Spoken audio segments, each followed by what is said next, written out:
गेल्या 25 ते 30 वर्षांपासून कायमस्वरूपी सेवेत सामावून घेण्याच्या मागणीसाठी लढा देणाऱ्या धुळे महानगरपालिकेतील 136 बदली सफाई कामगारांचा वनवास अखेर संपला आहे। अनेक वर्षांची आंदोलने आणि उपोषणानंतर या कामगारांना कायम सेवेत घेण्याचे अधिकृत आदेश प्रशासनाकडून देण्यात आले आहेत।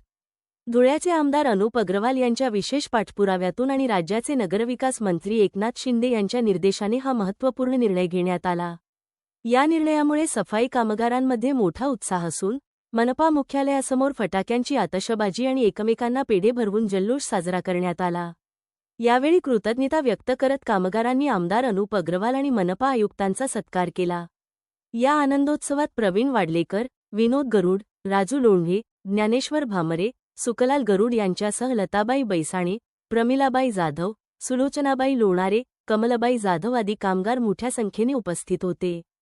सर्वांनी शासनाचे व आमदारांचे जाहीर आभार मानले। बदली सफाई कामगारांचा प्रश्न वर्षानुवर्षे प्रलंबित होता आणि त्या प्रलंबित प्रश्नासाठी आम्ही भरपूर दिवसापासून वर्षापासून पाठपुरावा करत होतो आणि आपले एकनाथ शिंदे साहेब,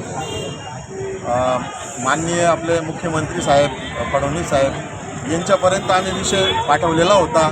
धुळे महापालिकेने प्रस्ताव पाठवलेला होता आणि आपले आमदार साहेब यांच्या प्रयत्नामुळे आज 140 बदली सफाई कामगारांना न्याय मिळाला आहे।